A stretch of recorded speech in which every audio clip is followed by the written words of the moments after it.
Mga igsoon. Dapat tayo ay mga electric fan na divine electric fan na nakakonect sa tres unong Diyos. Kasama ginungkang ka sa mga Diyos nun nga mga electric fan nga nadugtong sa Sila ulo sa ang Diyos. dibinong kuryente.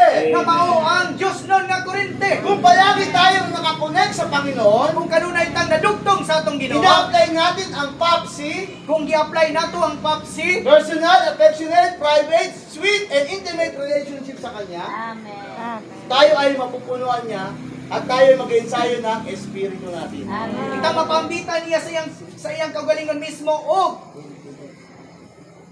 Espiritu natin. diya sa atong espiritu. Amen. Sa pagtawag sa kanyang pangalan bilang switch on, Sa pagtawag nato sa ngalan ingon nga pag-on ana, katulad ng electric fan, iikot siya. sama sa electric fan mutuyok na siya. Number 1, iikot siya. Number 1, Tuyo. Iikot ko siya. mutuyok na siya. Hinay. Oh, Lord Jesus. Oh, Ginoong Jesus. Switch number 2, Kung ibutan nato sa number 2, oh Lord Jesus, oh Lord Jesus. oh, Ginoong Jesus, oh, Ginoong Jesus. Lalong lumalakas.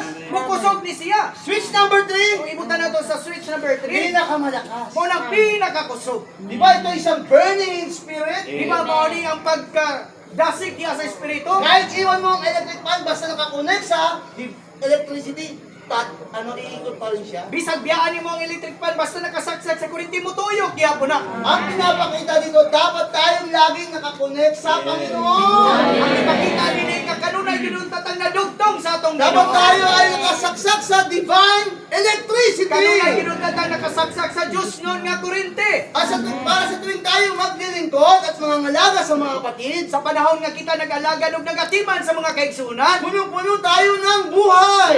puno ta sa kinabuhi. Mahanginan ang mga kapatid. Mahanginan ang mga igsuon. Mapapaypayan sila sa init ng sanlibutan. Mapaypayan sila gikan sa kainit sa kalibutan. Amen. Alam niyo ba, ang hangin ay walang iba kundi ang espiritong nagbibigay buhay. Ang hangin mo ni ang espiritong tagatagog kinabuhi. Ang idinadala natin sa mga kapatid ay ang espiritong nagbibigay buhay. Ang atong ialagad sa mga igsuon mga espiritong taghatagog kinabuhi. Amen. At itong espiritu na ito ay naisakatawan sa loob ng salita.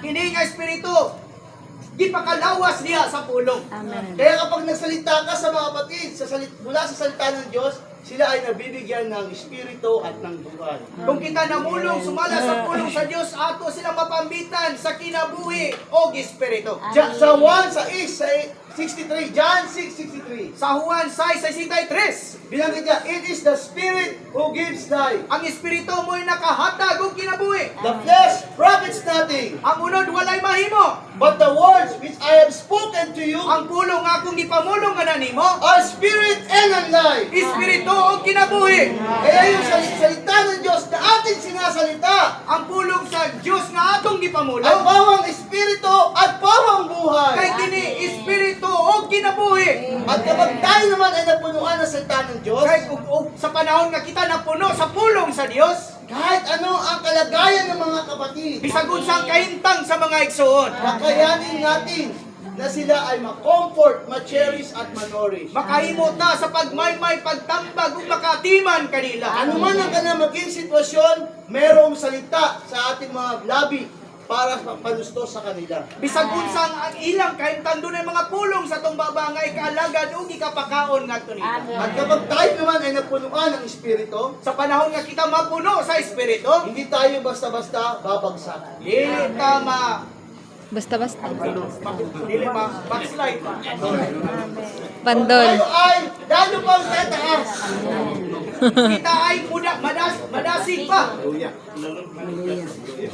Tayo pa ay lalong tataas kapag papuno tayo ng Espiritu. Kita magmadasigon kung mapuno ta sa espiritu. Alam niyo ba, di ba nakakita na kayo ng lobo?